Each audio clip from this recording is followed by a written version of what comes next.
So what began as a simple curiosity quickly turned into a fascination.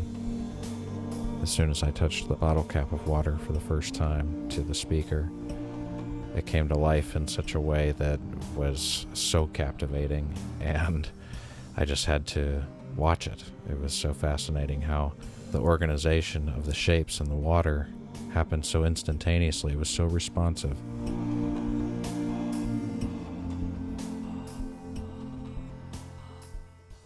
I began to notice the importance of lighting and amplitude and the shape and size of the vessel when the water spilled into the speaker cone. Because it was in a trough-like shape, it took a completely different form.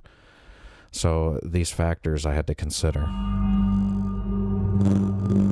The kind of music, the shapes that would take place were specific to the waveforms themselves.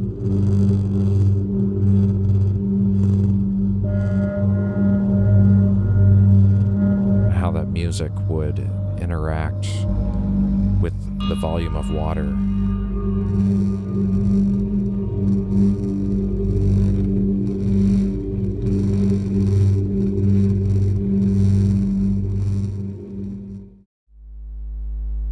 And then standing waves became an interest. I wanted to know which waves, what kind of waveforms, and what frequencies would respond in what ways, so that I could begin to compose with them.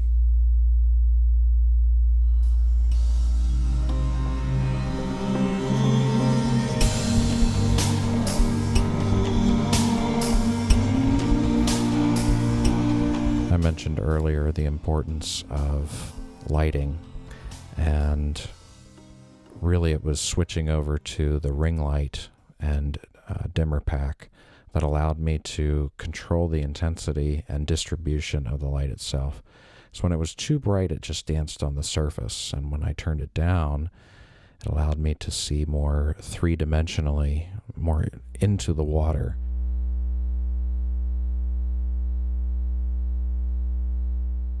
So there were many factors to consider, the amplitude especially, and frequencies. When I put two frequencies that were a cycle apart together, they would create visual pulsations, and you can hear this as well. And began to look closely at these pulsating waves, and I began to see there was a magnificent world occurring in such a small space.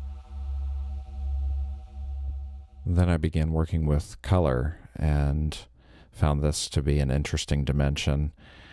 I had quite a lot to document also. At this point, I was combining different tones at different amplitudes, adjusting those amplitudes in real time, and documenting all of these changes as they happen.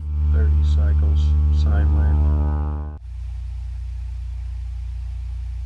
Nice three-dimensional movement. This is a sine wave, 41 cycles.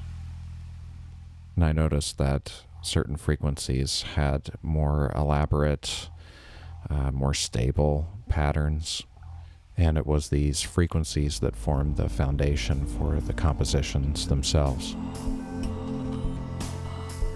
Ultimately, the goal of the project is to have live visualizations with music that's been composed specifically to generate patterns that allow us to see what we're partaking in when we listen to music.